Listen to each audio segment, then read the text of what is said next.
네, 정치권 관심 뉴스를 깊이 짚어보는 시간입니다. 네, 이동학 전 더불어민주당 최고위원, 김기흥 전 국민의힘 대변인과 함께하겠습니다. 안녕하십니까? 어서 오세요. 안녕하세요. 네, 먼저 이재명 대통령의 광복절 특별 사면으로 조국 전 조국혁신당 대표가 광복절인 오늘 새벽 출소했습니다. 정치권의 찬반 논란 속에 240여일 만에 수감 생활을 마무리한 조국 대표. 석방 뒤 첫 메시지로 국민의힘 심판과 민주진보 진영 단결을 강조했는데요. 직접 들어보고 오시겠습니다. 오늘 저의 사면 복권과 석방은 검찰권을 오남용해온 검찰 독재가 종식되는 상징적 장면의 하나로 기록될 것이라고 믿습니다. 이재명 정부는 반드시 성공해야 합니다. 이재명 대통령님도 성공한 대통령이 되셔야 합니다. 미력이 남아 저는 힘을 보태겠습니다. 윤석열을 비호하는 극우 정당 국민의힘은 다시 한번 심판받아야 합니다. 그리고 민주진보 진영은 더욱 단결하고 더욱 연대해야 합니다. 제가 자유를 찾은 지금부터 이 두 가지 과제를 위해서 힘을 쏟겠습니다. 네, 조국 전 대표의 발언을 듣고 오셨는데요. 이제 자신의 사면 복권이 검찰 독재 종식의 상징적 장면으로 기억이 될 것이다. 이렇게 언급을 했는데 일단 두 분 어떻게 보셨는지 여쭤보겠습니다. 네, 우선 정치 검찰의 폭거 이런 것들이 가족 인질극까지 이제 번져가면서 굉장히 큰 이 관심을 좀 불러일으켰었고 사회적으로 논쟁도 엄청나게 심했습니다. 그러니까 사회적 공력이 완전히 이제 그 안으로 빨려 들어가게 되면서 많은 이제 분란이 있었죠. 그 법적 사회적으로 완전히 이제 매장시키려고 또 했었고요. 그러니까 이것은 완전히 국가폭력이었다라고도 생각됩니다. 물론 조국 전 대표뿐만 아니라 이런 일들이 정치 검찰에 의해서 그동안 심심치 않게 자행이 되어왔던 건 사실입니다. 여야 정치권 모두 그런 피해자이기도 하고요. 그래서 그런 관점에서 이제 국민의 검찰로 만들기 위해서 이 검찰 개혁을 앞장서서 하려고 했었는데 이제 그 부분에 대해서 검찰 스스로가 정치적으로 이것을 행사를 했고 그런 부분에 있어서도 국민들께서도 굉장히 많은 문제 의식을 갖고 있을 겁니다. 물론 전 죄가 없다는 것은 아닙니다. 그런데 한 사람을 딱 찍어놓고 그 사람을 이 죄가 있다는 것을 탈탈 털기 위해서 검찰이 그런 방식으로 하게 되면 당연히 국가폭력이라는 말이 나오죠. 그렇기 때문에 100을 잘못했다면 100을 처벌받아야 되지만 120, 130, 150 이렇게 처벌받는 경우도 많지 않았습니까? 특히 윤석열 정권에서는 어떤 특정한 인에 대해서는 잘못을 했음에도 불구하고 그것을 0으로 만들어주기도 했어요. 그러니까 검찰 권력의 행사 자체가 국민 보시기에 만인에게 법이 평등하지 않다라고 하는 것을 너무나 명실공히 보여줬던 문제이기도 하죠. 그래서 그런 문제 인식을 담은 발언이었다고 생각하고요. 앞으로도 어찌됐건 이 정치 자체를 복원하기 위한 그러한 움직임 이런 것들은 정치인들이 더 노력해야 되지 않을까 싶습니다. 검찰 독재가 종식되는 상징적 장면의 하나로 기억이 될 네. 것이다 이런 언급을 했는데 야권에서 좀 어떻게 보셨는지 궁금합니다. 뻔뻔하죠. 본인이 민주투사입니까? 독립운동했습니까? 국민들이 다 알지 않습니까? 자기 자식들을 어떻게 국민들한테 그랬죠. 가재, 붕어, 개구리, 개울에서 행복하며 살면 되는데 모두 용이 될 필요가 있느냐. 근데 누구보다도 자기 자식들을 용을 만들기 위해서 편법과 불법과 위법을 저질렀습니다. 이거 검찰이 먼저 수사한 게 아니고요. 언론에서 보도가 나왔습니다. 그래서 수사를 했죠. 그 결과가 어떻게 됐습니까? 상상 이상입니다. 표창장을 위조하고요. 그 다음에 인턴 증명서를 위조했습니다. 그거 어디에서 위조한지 아십니까? 서울대 자기 교수 사무실에서 했습니다. 이렇게 뻔뻔하고요. 이것만 있습니까? 청와대 유재수 감찰도 무마시켰습니다. 그러니까 결국 뭐냐면 조국이라는 사람이 가장 큰 문제는 뭐냐면 예전에는 본인이 잘못하면 부끄러워했습니다. 반성했습니다. 이분은 한 번도 부끄러워하지 않습니다. 당당합니다. 본인은 어떻게 얘기합니까? 정치 검찰의 피해자라고 하는데 아니 검찰이 가서 증명서 위조해 줬습니까? 감찰 무마시켰습니까? 그러지 않지 않습니까? 그래서 세상을 사는 방식 중에 가장 쉬운 게 뭐냐면 내가 잘못했을 때 내가 잘못이 아니라 문제를 제기하는 사람이 더 나쁜 놈이다. 악마화하는 겁니다. 그리고 민주 진영이라고 하는 분들 제가 좀 답답한 게 뭐냐면 이른바 이제까지 문재인 정부 때 가졌던 서사가 있습니다. 공정, 정의, 개혁 이런 담론들을 본인들이 굉장히 주도하고 있다고 착각을 하셨죠. 그렇지만 조국이라는 사람을 통해서 사람들이 민낯을 알아보게 된 겁니다. 그래서 위선과 가식, 내로남불 속에서 정권이 바뀐 겁니다. 그런데도 불구하고 5년 가까이 어떻게 보면 재판이 지연됐고요. 또 들어가자마자 8개월도 되지 않아서 형기의 3분의 1 정도만 마친 상태에서 국민 통합이라는 이름으로 이런 사람이 사면이 됐습니다. 국민들의 이게 납득이 될까요? 그렇다면 우리가 아이들에게 어떻게 하면 되겠습니까? 저도 두 아이를 키우는 부모지만 아빠지만 저희 아이들을 위해서 그럼 저도 표창장 위조하고 그다음에 죄를 받으면 나 검찰이 공격하고 악마화했기 때문에 내가 문제가 없다 이렇게 하기는 맞습니까? 저는 정치라는 게 뭐냐면 기본적으로 미래 세대들한테 그리고 국민들에게 원칙을 제시하는 겁니다. 네. 조국 전 대표가 특별 사면이 되면서 이 조국혁신당이 지도부 임기 축소와 조기 전당대회 결정 등이 조국 체제 복귀를 위한 절차의 속도를 내고 있는데 앞으로 이 조 전 대표의 향후 행보 어떻게 좀 보실까요? 그러니까 지금까지 임시 지도부로 왔습니다. 그리고 형기를 어쨌든 8개월 정도 살고 지금 바로 나오게 되면서 조국 체제로 조국 혁신당의 어떤 이 체제 정비가 먼저 있을 것 같고요. 그런 과정에서 결국 전당대회를 전국을 돌면서 하지 않을까?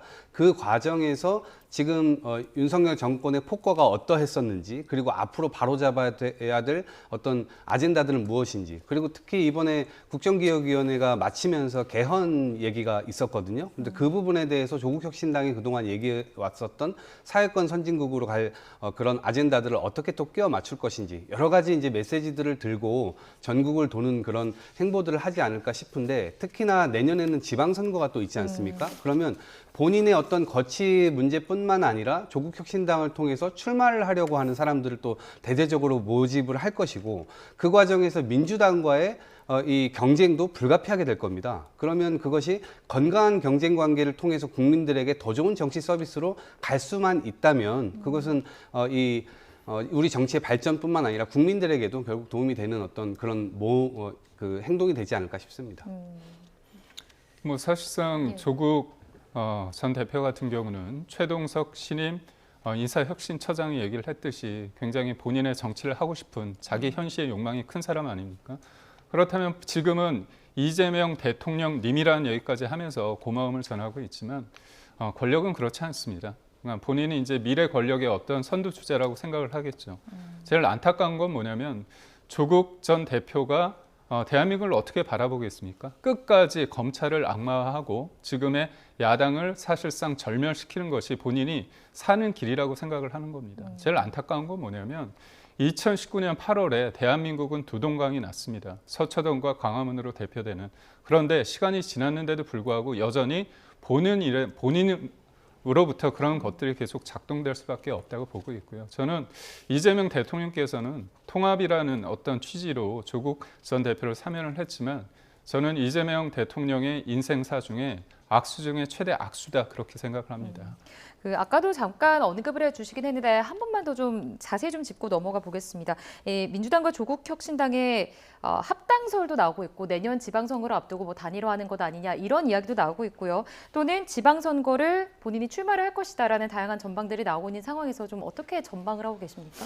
저는 일간에서는 합당 가능성에 대해서 이야기하는데 저는 가능성이 크지 않다고 봅니다. 왜냐하면 양당 모두에게 실익이 없다 이렇게 생각을 합니다. 민주당 입장에서는 국회의원들이 10여 명이 넘게 있는 그런 정당과 들어옴으로 인해서 사실상 내부에서의 여러 가지 이 경쟁이 올바르지 못한 방식으로 또 흐를 수도 있습니다. 그러니까 개파 관련된 부분들이 지금은 사실은 숨 죽이고 있는데 그것이 이제 표피화될 수도 있는 문제고요. 그리고 조국혁신당 입장에서도 본인들이 가지려고 하는 어떤 우리 사회를 만들려고 하는 목표의식을 가지고 창당을 했습니다. 그리고 국민들의 선택을 받아서 탄생한 정당입니다. 그런데 이것을 민주당과 합당하는 방식으로 한다면 거의 소멸화될 겁니다. 그럼 둘 다 의미가 없는 거죠. 차라리 호남 지역이든 수도권 지역이든 건강한 경쟁을 하는 것이 정치의 발전을 전 가져온다 생각하고요. 그 과정을 통해서 국민들에게 더 좋은 정치 서비스를 줄 수 있다면 그것이 오히려 우리 사회에 기여하는 일이 아닐까 이런 생각도 해보고요. 또 앞으로는 한 정당이 모든 걸 다 독식하는 것이 아니라 연합정치, 이게 굉장히 중요한 시대가 될 겁니다. 그리고 앞으로 정치 검찰이라든가 이런 데서 정치에 개입하고 이런 것이 아니라 정치 스스로가 힘을 가지려면 대화와 타협 이런 것들을 해야 됩니다. 수 틀린다고 해서 다 고소고발하고 결국 사법이 정치로 들어오게 하고 사법의 정치와 정치의 사법화 이런 것들을 이제 끊어내야 되거든요. 그러기 위해서는 이 연합정치가 무엇보다 중요한데 이제 그런 과정에서 조국혁신당과 민주당은 뭐 한 뿌리라고는 하지만 결국 대화와 타협을 통해서 좋은 이 결과들을 국민들께 보여주는 모습 자체가 국민들에게 도움이 될 거다 이렇게 생각을 하고 있습니다. 야권에서는 좀 어떻게 보고 계십니까? 민주당 쪽에서는 어쨌든 전통 텃밭인 호남뿐만 아니라 네. 뭐 서울, 충청, 부산 등 내년 지선에서 이제 광역 단체장을 좀 탈환을 노리고 있을 텐데 어떻게 좀 보고 계십니까? 제가 앞서 말씀드린 것처럼 이재명 대통령께서 악수를 뒀다고 보는 게 지금은 본인이 진짜 원하지는 않았습니다. 진보 진영 내에서 떠밀리듯 할 수밖에 없는데 문제는 권력이라는 게요. 실체적 권력이 없고요. 해석되고 인식되는 권력이 진짜 권력입니다. 대통령이 당대표 박찬대 후보를 당대표라고 만들려고 하는데 되지 않지 않았습니까? 그리고 이재명 대통령 입장에서 이화영 전 부지사를 사면시키는 게 가장 큰 제1의 목표였습니다. 진짜 되지 않지 않습니까? 그리고 조국 전 대표를 사면시킴으로써 어떻게 됩니까? 이른바 비명 행사를 통해서 친문내 진영이 친명 체제로 구축이 됐다고 하지만 사실 미래 권력에 있어서 구심점이 될 수 있는 사람이 없기 때문에 조국의 어떤 위상은 국민적 평가와 상관없이 진영 내에서는 커질 거라고 봅니다. 문제는 조국 전 대표가 사실상은 지금은 뭔가 화합을 얘기하고 있지만 정청래 당대표의 어떤 선명성 경쟁을 통해서 좀 더 극단적인 주장을 많이 할 수 있습니다. 지금 우리 위원께서 대화 타협이라는 측면을 굉장히 강조해 주셨는데 맞습니다. 다당제의 어떤 긍정적인 역할을 있지만 지금의 조국 혁신당이 어떤 중도적이면서 뭔가 국민들을 위한 정치를 할 건가? 그게 아닙니다. 결국 의회 정치라는 건 대화의 타협으로 이루어지는 만큼 어느 정도의 어떤 여백이 필요합니다. 그렇지만 지금의 민주당과 조국 혁신당은 수적 다수라는 어떤 소위 말해서 숫자는 깡패라는 인식 속에서 의석수를 기반으로 해서 지금 야당을 몰고 가는 형국이거든요. 그렇기 때문에 과연 의회 정치에 있어서 조국 혁신당이 국민을 위한 정치를 할 건가 아니면 조국이라는 한 사람을 통해 가지고 대권 주자의 어떤 몸값을 키우는 그런 정치를 할 것인가 국민들은 지켜보고 있습니다. 네, 이어서 광복절 이야기도 좀 해보겠습니다. 오늘 광복절 특사와 함께 해방 80주년이 되는 날입니다. 어제 전야제와 오늘 오전에는 경축식, 또 오후에는 이재명 대통령의 국민 임명식까지 이어질 예정인데 이 특히 국민 임명식은 대통령 취임식 성격의 행사로 국민 대표 80명이 임명장을 전달하는 새로운 형식이 도입됐습니다. 이게 어떤 거로 좀 봐야 될까요? 일단 국민 위에 대통령이 군림하지 않는다. 이것을 명확하게 국민들 앞에 보여주는 것이고요. 그동안 윤석열 정권에서 봐왔던 모습이 이게 관저에도 사우나가 있고 집무실에도 사우나를 만들어 놓고 가짜 출근 차량, 가짜 퇴근 차량 이렇게 하면서 실제로 제대로 일을 한 건 맞나? 근데 그 이면에서 김건희 여사는 명품 쇼핑 다니고 명품 뇌물 받고 이렇게 다니는 그런 정황들이 지금 계속 나오고 있는 상황입니다. 그러니까 정치인이 국민들을 위해서 존재하는 건데 국민들이 정치인을 위해서 지금 세금 내고 있는 그 세금을 낭비하고 있는 이런 상황들이 계속 펼쳐졌기 때문에 아주 극명하게 전 대비가 되는 것이라고 봅니다. 그래서 국민들을 위한 머슴이다라고 하는 것을 스스로가 그런 생각들을 가지고 있고 이 국민들이 원하는 길 그리고 국민들이 원하지 않더라도 우리 역사가 가야 되는 방향이 있다면 국민들을 설득하면서 함께 가겠다라고 하는 의미가 있는 것이고요. 또 80명의 국민 대표들이 있습니다. 이분들은요, 각자 분야에서 성공하신 분들이기도 하지만 또 다른 의미로 아주 좋은 의미에서 국민들 전체가 함께 좋은 기억을 공유하는 그런 대표성을 가지신 분들이기도 합니다. 이국종 이 병원장이라든가 아니면 이세돌 바둑기사라든가 그러니까 그러한 기억들을 공유하면서 우리가 한번 위기가 있을 때마다 함께 이겨왔던 것들 그리고 이제 이 80명이 결국 이 국민 임명장에 본인들이 원하는 바를 각자가 적는다고 합니다. 그러면 그것을 받은 대통령께서는 국민들의 어떤 생각 국민들을 대표하는 어떤 그런 생각들을 잘 모아서 국정에 반영하는 그런 이 절차가 되지 않을까 싶습니다. 대통령이 취임하지 않았습니까? 네. 네, 왜 또 하죠? 이해가 가지 않습니다. 그리고 광복절 80주년의 이 날은 어떤 날입니까? 국민들이 하나가 되는 날이어야 됩니다. 예. 그런데 광복절 80주년을 저는 강탈했다, 절도했다 이런 표현을 쓰고 있습니다. 본인이 국회에서 선서를 하지 않았습니까? 모두의 대통령이 되고자 노력한다고 했죠. 평범한 시민의 나라를 만들겠다고 했습니다. 2달 동안 어떻습니까? 지금 모두의 대통령입니까? 지금 이재명 대통령께서 지지율에 좀 취하셨는데 지지율은 변할 수밖에 없는 거고요. 그리고 본인이 50% 과반의 어떤 득표를 받지 못했습니다. 그렇다면 지금 야당 그리고 본인에 대해서 쓴소리를 하는 사람, 저기에 수많은 사람들이 뭐 임명장을 준다고 하는데 거기에서 바라는 내용, 야당이 얘기하는 거나 평소 언론에서 지적하는 내용과 별반 다르지 않습니다. 그리고 취임식이란 걸요, 국회에서 하는 이유가 있습니다. 직접 선출한 대통령이 국민들로부터 선택된 국회의장과 그리고 국회의원들 앞에서 얘기를 하는 겁니다. 왜 하느냐? 행정 권력 아닙니까? 행정 권력과 국회가 상징하는 입법 권력 사이에 그리고 사법권까지 상권 분립이라는 그런 차원에서 어떤 상징성과 역사성이 국회에 있는데 왜 광화문에서 할까요? 그 이유는 그럽니다. 그러니까 이재명 대통령은 자꾸 국민 주권 시대, 국민 얘기를 합니다. 그렇지만 거기에서 말하는 국민들은 본인을 지지하는 사람들, 개딸들에 의한 직접 민주주의를 얘기하는 거거든요. 그러니까 모든 것들에 대한 이유와 근거와 그런 것들이 있는데 저는 무엇보다도 황당한 건 뭐냐면 이렇게 국민들의 반하는 사면을 해놓고 그리고 8.15 때 윤미향 전 의원 같은 위안부 할머니의 어떤 등을 치고 뒤통수를 때린 사람을 사면시키면서 이 광복절의 의미를 본인의 사적인 제2의 대관식으로 만들어버리는 이런 모렴치에 대해서 저는 분노하고 있습니다. 자, 이제 국민 임명식이 오늘 이뤄질 텐데 반쪽 행사가 될 것이다 이런 이야기도 좀 나오고 있고, 그러니까 보수 야당에서 보수 진영 전직 대통령 줄줄이 불참을 한다 이런 소식이 들리고 있는데 어떻게 보고 계십니까? 지금 야당이 특히나 국민의힘이 지금 무너져 가고 있는 상황입니다. 이제 그런 상황에서 국민들이 참여를 하는데 본인들 스스로가 빠진다고 해서 이것이 반쪽이냐? 그렇게 볼 국민들은 별로 없을 것 같습니다. 일단 헌법 바깥으로 나갔기 때문에 헌법 안으로 돌아오려는 노력이 좀 필요하다라고 생각을 하고요. 다만 이런 건 있습니다. 물론 지금까지 정치 자체가 적대적으로 흘러온 것은 사실입니다. 그렇기 때문에 어느 순간 뿅 하고 대통령이 뭔가를 이야기한다고 해서 그 적대감이 사라질 리가 없잖아요. 당연히 노력을 해야 된다라고 생각을 합니다. 그 적대감 속에서 결국 이번에도 참석하지 않기로 한 것이라고 저는 생각을 해요. 뭐 사면을 했다거나 특사 때문에 그렇다 이런 것들은 저는 명분이라고 보고, 이런 걸 안 했다 하더라도 다른 명분을 걸어서 아마 참석하지 않았을 것이라고 봅니다. 그렇기 때문에 지금 이재명 대통령이 취임하는 날부터 시작해가지고 식사 정치를 계속 야당들과 하고 있습니다.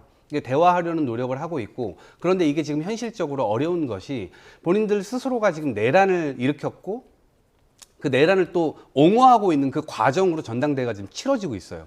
그러다 보니까 극우 아스팔트 세력, 뭐 이 부정선거 얘기하는 세력, 이 사람들이 지금 이 대거 지금 국민의힘으로 들어오면서 국민의힘 스스로가 어떤 이 정확한 자기 선을 지금 찾지를 못하고 있는 그런 상황입니다. 그럼에도 불구하고 대통령으로서는 계속해서 초대하고, 또 정무수석, 정무비서관 다 돌아다니면서 의원들도 초대하고 전직 대통령들도 찾아다니면서 초대를 다 했습니다만, 그럼에도 불구하고 계속해서 이런 노력들은 해야 된다라는 이제 생각을 갖고, 결국 정치 복원의 숙명이라고 하는 것은 이재명 정부 이 5년 안에 이뤄질 수 없는 것이라 보더라도 그럼에도 불구하고 계속해서 노력해야 된다는 것은 이 100번을 강조해도 부족함이 없을 것 같습니다. 조금 전에 이제 초청 명단 그 관련해서 좀 말씀해 주신 것 같은데 이 부분에 대해서 진실 공방과 좀 불만의 목소리도 나오고 있는 상황입니다.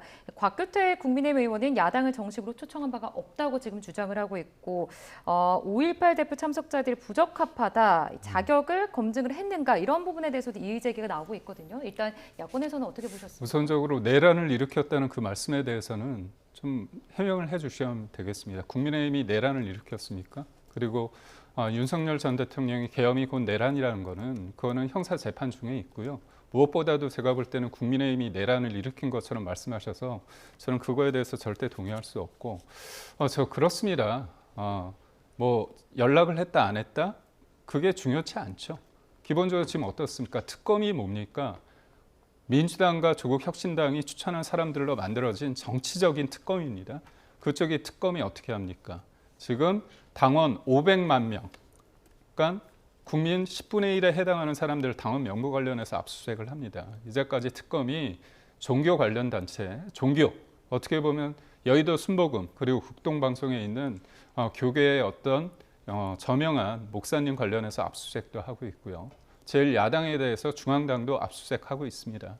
이재명 대표가 어떻게 얘기했냐면요. 민주당이 압수수색을 당할 때 칼로 흥한 자, 칼로 망한다 그런 얘기를 했습니다. 제가 드리고 싶은 말씀은 뭐냐면 초청을 했다 안 했다 이거는 사실 어떻게 보면 지역적인 문제입니다. 그러니까 본질적으로 지금 정청래 당대표가 어떻게 얘기합니까? 압수할 사람이라지 압수가 한다고 그러지 않습니까? 제가 볼 땐 본인의 그런 인식 자체가 과연 본인은 거울을 보면서 나는 사람인가 그렇게 생각하는지 모르겠고요. 속담에 이런 말이 있습니다. 때리는 시어머니보다 말리는 시누이가 더 밉다는 말이 있는데요. 제 이 말씀을 드린 건 뭐냐면 이재명 대통령께서 협치를 얘기하고 식사 정치를 하신다고 합니다. 그렇다면 야당이 얘기했던 부분에 대해서 수용하는 게 있습니까? 그야말로 쇼를 많이 하잖아요. 이미지 정치를 하는 겁니다. 국회에 찾아와 가지고 야당 측 사람들과 밥을 먹었습니다. 근데 그 다음에 상임위를 독식하고요. 일방적인 법안을 통과시켰습니다. 그러니까 추경도 그냥 일방적으로 한 거죠. 수적 다수라는 이유로 야당에 대한 인정을 하지 않고 있습니다. 그러면서 통합을 얘기하고 광복절 행사에 참여를 해달라 이렇게 얘기를 했다. 그게 어떤 의미인지는 국민들이 다 알고 있습니다. 네, 이제 국민의힘 쪽에서도 이제 비판 수위가 있는 상황인데 이 민주당 쪽에서는 행안부가 일일이 의원실을 들러서 전달을 했다고도 주장하는 상황이에요. 일단 뭐 더 덧붙일 말씀이 있으실까요? 일일이 당연히 찾아다니면서 했을 것이고 그다음에 뉴스에 나온 바대로도 정무수석과 정무비서관이 이걸 나눠서 다 이 전직 대통령 부인들 다 찾아다니면서 이걸 줬다고 얘기를 하고 있고요. 저는 국민의힘이 이제는 국민들을 좀 봤으면 좋겠습니다. 그러니까 여당이 지금 하고 있는 행태들에 대해서 뭔가 잘못됐다 계속 지적은 하지만 실제로 국민들이 그 부분에 대해서 공감을 지금 잘 안 해주고 있는 것은 본인들의 자격이 지금 정상화되어 있지 않기 때문입니다. 근데 그 부분으로 돌아와야 되는 것이고 아까 말씀드렸던 뭐 내란 이것은 뭐 지금 형법이 진행되고 있으니까 그런 건데요. 형법 87조에 국헌문란 이거 일으키면 내란이라고 얘기를 하고 있어요. 그렇기 때문에 국헌문란이란 또 뭐냐? 헌법기관을 불법적으로 탈취하는 겁니다. 근데 그날 내란의 밤에 다 보지 않았습니까? 국회 총칼 들고 와가지고 유리창 깨고 들어가는 모습 불법적으로 다 그렇게 들어왔고요. 그다음에 불법적으로 국회의원들 이 출입하는 거 다 막았고요. 그 다음에 선관위까지 들어가서 선관위 직원들 영장도 없이 핸드폰 뺏고 그러지 않았습니까? 그러한 모습들이 일단 반성적으로 성찰되어야 되는 것 아닌가 싶습니다. 네. 네, 또 하나 주목이 되고 있는 부분이 이재명 정부 출범 이후 첫 경축사입니다. 대일대북 메시지에 어떤 내용이 담길지가 주목이 되는데 어떤 메시지가 담길 거로 예상을 하십니까? 일단은 저는 할 말은 분명하게 하고 다만 지금 글로벌 경제 위기라든가 이제 이런 것들이 굉장히 심화되고 있는 상황이기 때문에 어찌 보면 이웃 국가 간의 여러 가지 분란이 계속해서 지속되는 것은 서로의 국력 낭비라고 판단할 가능성이 굉장히 크고요. 그렇기 때문에 유화 제스처를 취할 가능성도 있습니다. 특히 트럼프 대통령을 만나러 가기 전에 이미 한일 일본에 가서 일본 총리를 만나기로 한 사실까지 공개되지 않았습니까? 그런 차원에서 유화 제스처를 취할 가능성이 굉장히 크고요. 그럼에도 불구하고 윤석열 정부에서 강제징용이라든가 아니면 위안부 문제라든가 이런 것들에 대해서 거의 대부분 다 우리 스스로가 무릎을 꿇는 그런 모습들을 많이 보여왔거든요. 특히나 사도광산 관련해서는 외교부가 엄청난 실책을 저질렀죠. 강제징용을 분명하게 표시하기로 하고 또 그것을 어찌 보면 그 문제를 알리는 기념관을 또 짓기로 했는데 그것도 사도광산 바로 입구에 진 게 아니라 2km 훨씬 떨어진 곳에 있으나 마나한 그런 곳에 그걸 짓고 거기다가 또 제대로 된 설명도 없습니다. 그런 차원에서 보면 오히려 외교적으로 굉장히 큰 실책을 또 저질렀기 때문에 이런 부분들은 좀 바로잡아야 되는 것이 아니냐라는 생각인데 오늘 그런 얘기를 하지는 않을 것 같고 아마 물밑에서 그런 이야기들은 좀 충분히 진행될 수 있지 않을까 싶습니다. 지금 국민들이 좀 황당한 일을 겪었습니다. 북한에서 대남 확성기 관련해서 철거하지 않았는데요. 우리 합참에서 철거했다 얘기를 했고 그거를 또 이재명 대통령께서 우리가 잘하니까 북한도 호응하고 있다. 굉장히 자화자찬을 하셨는데 알고 보니까 그게 아닙니다. 그러니까 김여정이 뭐라고 얘기하냐, 허망된 개꿈이다 그런 얘기를 합니다. 비판을 했죠. 문재인 정부 때 굉장히 유화책을 했습니다. 그런데 사실상 김정은이라는 사람을 등에 업고 김정은의 수석 대변인 역할을 하면서 북한의 비핵화 의지가 있다고 트럼프한테도 얘기하고요. 순방을 갈 때마다 얘기를 했습니다. 그 나라에 있는 그 리더들이 도무지 믿을 수 없다는 황당한 반응을 보였습니다.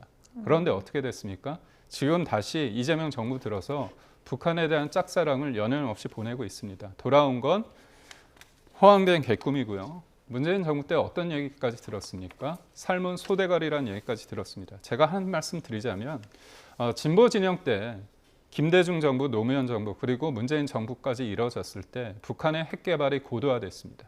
그 당시에 김대중 정부 때 북한은 핵을 개발할 의지와 능력이 없다고 했고요. 그 다음에 노무현 정부 때는 자위적이다. 공격할 의지가 없다고 얘기를 했습니다. 그리고 또 문재인 정부 때는 비핵화를 얘기하고 다녔죠. 그렇지만 진보 진영 내내 현금이 3조 원이 들어가고요. 물품까지 들어가면 8조 원이란 그런 금액이 물품이 들어갔습니다. 그럼 북한의 핵 개발에 있어서 진보 진영을 자처하는 민주당 쪽에서 이른바 핵을 개발하는데 동조하거나 묵인하고 사실상 도와줬다는 그런 비판, 이게 사실상 이적 행위라는 그런 지적이 나오고 있는 부분에 대해서 반성 좀 하셔야 됩니다. 자, 이제 일단 이재명 정부의 청사진이라고 볼 수 있는 국정 운영 이 5개년 계획 그리고 국정 과제도 이번 주에 공개가 된 상황입니다. 일단은 좀 다양한 분야 과제들이 나왔는데 좀 두 분께서 눈여겨보신 부분이 있으실까요? 저는 최근에 뭐 이렇게 폭우가 쏟아지면서 예. 굉장히 많은 또 피해를 입었어요. 전국적으로 그 피해를 정말 추산할 수 없을 정도로 많은 고통을 또 겪었는데 기후 위기 대응과 지속 가능한 에너지 전환 이 부분이 우리가 지금 살기 위해서 생존을 위해서도 당연히 그렇게 해야 되는 것이고 그 다음에 글로벌 경제 체계에서 또 살아남기 위해서도 이런 부분들은 좀 필수적으로 다뤄져야 되는 것 아닌가 그런 기대를 했었는데 당연히 그런 대책이 좀 나왔고요. 그래서 에너지 고속도로라든가 탄소 중립을 위한 경제 구조 전환이라든가 이런 얘기들이 나왔고 이것은 왜 그러냐면 2023년도에 전 세계 발전 용량을 보니까 원전은 5.5기가와트였습니다. 그리고 풍력은 117기가와트였어요. 그리고 태양광은 420기가와트였습니다. 그 사이즈와 그 확대되고 있는 용량 자체가 완전히 넘사벽으로 지금 재생에너지 방향으로 가고 있단 말이에요. 그런 차원에서 보면 이 재생에너지 확대라고 하는 것은 전 세계적 추세이기도 하고요. 물론 원전을 완전히 다 없애야 된다 그런 얘기 아닙니다. 그것을 믹스시켜서 함께 우리가 합리적으로 좀 나아갈 수 있는 그런 원년이 되었으면 좋겠다 이런 기대를 좀 가져보고요. 이것이 우리 생존에도 그리고 기업들의 어떤 활동에도 큰 도움이 된다 이렇게 말씀드립니다. 좀 다양한 분야 과제 중에 좀 눈여겨본 부분이 있으실까요? 저도 뭐 AI 관련해서 좀 주시하고 있는데요. 그런데 뭐 아시다시피 AI 관련해서 정책 만들면 뭐합니까? 이춘석 의원 같은 분이 본인의 입속을 차리는데 이용하지 않습니까? AI 할 때 가장 중요한 게 뭐냐면 전력입니다. 그러니까 통상적으로 우리가 검색했을 때 에너지 양과 AI를 통해서 검색했을 때 나오는 양이 10배 정도의 차이가 있습니다.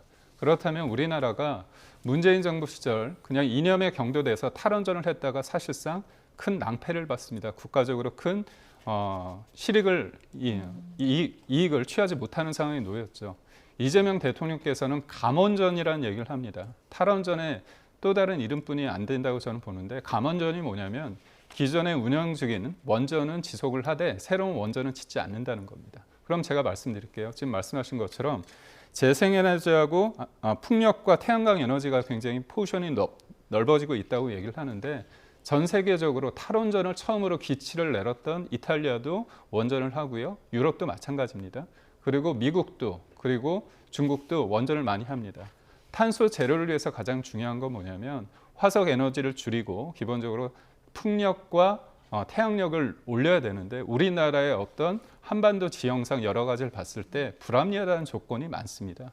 그리고 무엇보다도 지금의 풍력과 태양광이 있어서 그 모든 것들에 있어서 누가 수혜가 됩니까? 중국 아닙니까? 예. 네, 이어서 국민의힘 상황도 한번 살펴보겠습니다. 국민의힘 윤리위는 최근 합동연설회에서 소란을 피웠던 전한길 씨에게 경고 조치를 내렸습니다. 먼저 발언을 들어보겠습니다. 평당원으로 한 사람으로서 이것은 아니지 않는가 해서 제가 그 배신자 이렇게 해서 칭호를 했죠. 제가 오히려 피해자인데 가해자로 잘못 알려진 것에 대해서 전환기 씨도 본인의 잘못을 시인했습니다. 일단 경고로 하고 가장 큰 주안점이 이런 일이 다시 한번 발생할 때는 또 누군가 징계 요구를 한다면은 그때는 전환기 씨가 아니라 누구라도 중징계를 하자. 네, 보신 것처럼 국민의힘 윤리위가 합동연설회 소란을 일으킨 전한길 씨에게 경고 조치를 내렸습니다. 가장 약한 수위의 징계인데 왜 경고 조치에 그친 겁니까? 저는 개인적으로 전한길 씨에 대해서 또 이분이 주장하는 바 중에서 인정하는 부분이 있고 동의하지 못하는 부분이 있다는 점을 먼저 말씀을 드립니다. 다만 전한길 씨가 극우인가에 대해서 저는 그 사람이 주장하는 부분에 대해서 구분을 하지 못하고 한 사람의 인생이나 한 사람의 얘기를 하는 것을 극우라는 프레임 속에서 하는 부분에 대해서 저는 동의할 수 없는데요. 다만 이 전한길 씨가 그 전당대회 자리에서 어떤 특정 후보가 나왔을 때 배신자라고 하면서 다른 사람들을 선동한 부분, 이 부분에 대해서는 전당대회는 다양한 의견이 나오고요. 그거를 국민과 당원들이 평가하는 자리입니다. 그래서 방해했다는 측면에 대해서는 저는 책임을 져야 된다고 합니다. 그런데 전한길 씨가 그런 징계를 하겠다는 이후에 그 이후에 들어가지 못하고요. 밖에서 이제 유튜브를 하면서 국민의힘의 어떤 결정을 존중하겠다 그런 얘기를 했고 본인이 재발 방지를 위해서 본인의 어떤 잘못함을 일정 부분 또 인정을 했습니다. 그래서 징계 수위에 대해서는 여러 가지 뭐 갑을 논박이 있겠지만 저는 우선 징계에 관련해서 본인이 겸허한 자세로 받아들이고 다음부터는 그런 일이 없도록 노력하는 게 맞다고 봅니다. 네, 윤어게인 세력이 지금 주류가 되어 있습니다. 그런데 윤어게인 그 대표 주자라고 할 수 있는 사람을 징계를 한다는 것 자체가 어불성설이죠. 그리고 문제 인식도 사실 없을 거예요. 그리고 송원석 비대위원장 역시도 이것이 진짜 문제라고 생각했었다면 윤리심판원에 넘길 게 아니라 최고위 차원에서 바로 제명 조치를 했겠죠. 그런데 제명 조치를 취하지 않고 차일피일 뒤로 시간을 계속 미루면서 결국 솜방망이 처벌을 했단 말이에요. 처벌도 아니죠, 사실은. 예, 그래서 그런 측면에서 지금 국민의힘이 어찌됐건 지금 정상적으로 국민들의 어떤 인식의 보편적 중앙값으로 지금 돌아오질 못하고 있는 그런 상황입니다. 그러다 보니까 지금 통일교, 신천지, 전광훈, 그다음에 전한길 씨는 무엇보다 계몽령이라는 말을 한 사람이에요. 그리고 계엄이 잘못된 게 없고 대통령의 통치 이 권한 내에 다 비상 대권 다 들어가 있는 거다. 이러한 설명을 했고 또 아스팔트 극우들이 외치고 있는 부정선거 이러한 이야기들도 막 하고 있는 분입니다. 근데 그러한 분을 지금 국민의힘 주류가 되어 있는데 과연 처벌할 수 있었겠습니까? 그런 차원에서 보면 앞으로 지금 전당대회 과정에서도 유력한 주자들도 결국 같은 생각들을 가지고 있는 분이 아마도 당선될 가능성이 굉장히 큰데 국민의힘 전체가 지금 거의 침몰하고 있는 분위기로 가고 있는 것이기 때문에 과연 이것이 어떻게 될 것인가, 이 과정을 통해서 혁신 세력은 완전히 소멸하고 도저히 돌아올 수 없는 그런 강을 건너는 것인가 대단히 우려스럽게 보고 있습니다. 자, 끝으로 이제 한 가지만 더 짚어보도록 하겠습니다. 김건희 특검이 국민의힘 여의도 중앙당사 압수수색에 나섰는데 완강한 저항으로 지금 당원 명부 확보에는 실패한 상황입니다. 이제 국민의힘에서는 야당 말살이다 이렇게 특검의 압수수색 시도에 대해서 좀 규탄을 하고 있는 입장이고요. 그러니까 특검 수사에 대해 좀 야당이 비협조할 가능성에 대해서 좀 두 분이 어떻게 보고 계신지도 궁금합니다. 네. 비협조가 아니고요. 만약에 진짜 그게 확실하다고 하면 강제적으로 압수수색을 하십시오. 쉬워하지 마시고요. 해야 되는데 당원 명부라는 것은 정당에 있어서 가장 중요한 자산이고요. 이 부분에 대해서는 당 대표라고 하더라도 임의대로 볼 수 있는 게 아닙니다. 개인정보 되게 중요시하지 않습니까? 이름도 있고 주소도 있고요. 뭐 계좌도 있고 뭐 여러 가지 전화번호도 있습니다. 그리고 언제 입당을 하고 언제 탈당을 하는지까지 있습니다. 그러니까 결국은 헌법과 법률이 허용하고 있는 정당 활동의 어떤 자유, 그 다음에 사생활의 어떤 비밀 이런 부분에 대해서 하고 있는데요. 전 무엇보다도 국민의힘을 문제 삼기 전에 지금 특검이 어떤 특검입니까? 민주당과 조국 혁신당이 추천한 특검입니다. 특검본은 누가 추천했습니까? 그런 특검이 했습니다. 그럼 수사관들은 어떤 사람일까요? 그런 사람들은 하는 겁니다. 결국 뚜렷한 목적 의식을 가지고 있는 분들인데 그렇다면 이분들 전수조사해서 이분들의 민주당 당원인지 여부에 대해서 공개한다고 해서 떳떳함을 밝히십시오. 그러니까 제가 볼 때 정도껏 해야 되고 다른 것도 아니고 이재명 대통령께서 2년 전에 이런 말씀을 하셨습니다. 칼로 흥한 자 칼로 망한다고 했고 그때가 검찰의 압수수색 이 부분에 대해서 본인이 했던 말입니다. 자, 이게 어떻게 지금 좀 왜 보고 계십니까? 그러냐면 네. 통일교 지금 신도들이 3만 명이 입당을 했다는 거 아닙니까? 그리고 네. 그 과정에서 지금 유력한 이 야당 정치인 중 한 명인 권성동 의원이 돈을 받은 의혹이 지금 있는 것이고 심지어 녹취록까지 지금 나온 상태지 않습니까? 근데 그 부분에 대해서 실제로 입당을 했는지 그리고 어떤 특혜가 또 당시 집권 여당이던 시절에 가장 힘이 센 권성동 의원으로부터 시작돼서 대통령실과 다 연결되어져서 어떤 특혜가 또 이 종교단체에 갔는지 이런 부분들을 지금 보기 위한 겁니다. 그리고 이 정당법에 보면 불법을 저지른 경우에는 당연히 관계자 대동하고 그 당원 명부나 이런 것들 다 볼 수 있도록 되어 있습니다. 수사 지침이 그렇게 되어 있어요. 그렇기 때문에 저는 잘못된 부분들에 있어서는 당연히 수사가 되어야 된다는 생각이고요. 다시는 정치 권력이 이렇게 이 종교 집단과 더더군다나 종교 분리 원칙이 분명하게 서 있는 나라에서 이러한 일들이 발생해서 무언가 또 특혜를 주고 이러한 연결고리 자체가 앞으로는 다시는 일어나지 않아야 되기 때문에 이번에 단죄가 굉장히 중요하다 이렇게 생각을 합니다. 네, 오늘 말씀 여기까지 듣겠습니다. 지금까지 이동학 전 더불어민주당 최고위원, 김기흥 전 국민의힘 대변인과 함께 이야기 나눠봤습니다. 수고하셨습니다. 고맙습니다.